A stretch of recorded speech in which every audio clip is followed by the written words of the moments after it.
What is up, YouTube? Welcome back to Work Knife Balance. We're going to be diving into another Kizer today. This one is going to be the Sheepdog, and so I'm excited to get into this, kind of let you know my thoughts and opinions about it after having it here for a little bit. This is one from the past round, so it's not part of my collection or anything. I will go ahead and pass this on after this video here. So before we get too far into that, if you haven't liked and subscribed to our channel, please feel free to hit that subscribe button down below and then like the channel.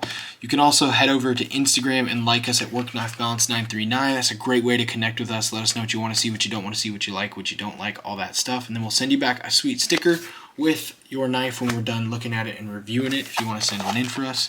Without further ado, let's go ahead and dive into this Sheepdog right here. So this is a knife that's gotten a lot of popularity as of recent, and for good reason too. After I had this in my hand for a little bit, I was quite impressed.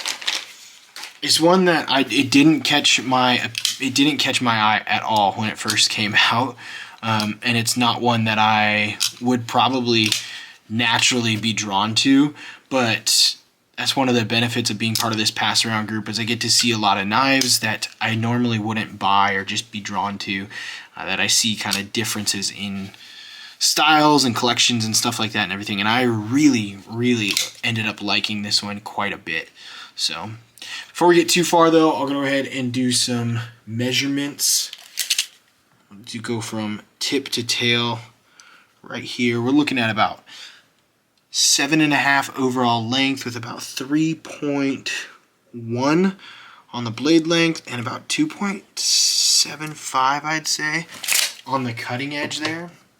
So it does have a little bit shorter cutting edge, and you have quite a bit cut off there from, it's not necessarily like a choke up choil, but if you want to, you can easily kind of get in there and choke up and feel it in there. See what that's like too. We'll go ahead and add some knives up here for side-by-side comparisons.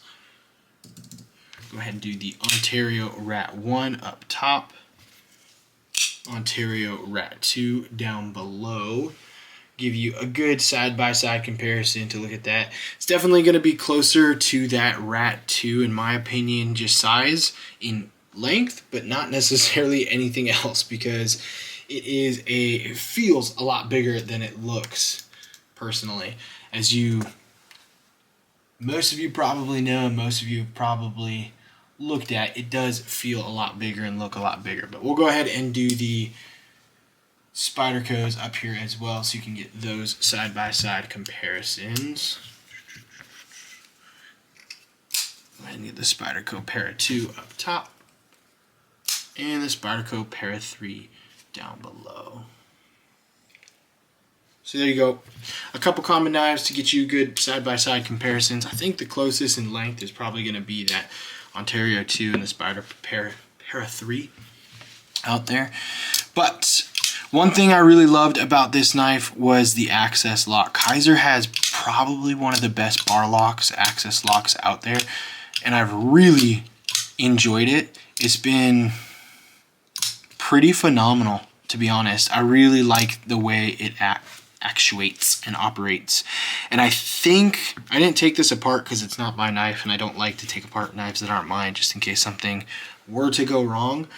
I think, and y'all could probably let me know in the comment too, with Kizer's bar lock, you can adjust the strength of this spring. That may just be on the drop bear, I think, but I think with all of their bar locks, I could be wrong, but I think with all of their bar locks, they have like little holes, so you can adjust that Omega spring and make it stronger or weaker as you see fit, which I think is really cool, and then makes their bar lock just that much more appealing to people as they look at it, because everyone likes a different detent. Some people really like the strong detent. Some people like a little bit weaker detent. Kind of depends on how you're going to actuate and open the knife, in my opinion, and what you're going to do and how you operate it yourself. But yeah. Ergos on this knife are fantastic. No jimping on the top, but you don't really need it because the way that it fits in your hand, you don't feel like anything's going to slip around or go anywhere. Reverse grip, not as comfortable, but it still works. It's good. I don't think you're necessarily supposed to reverse grip like a cleaver like this. It's like a cleaver styled sheep's foot, I guess. It's a very big sheep's foot that I would classify closer to cleaver because of how big it is, but yeah, I don't think you're necessarily supposed to reverse grip that. So this is going to be aluminum scales, and this is the purple version. It comes in a couple versions out there, but this is the purple version with the black.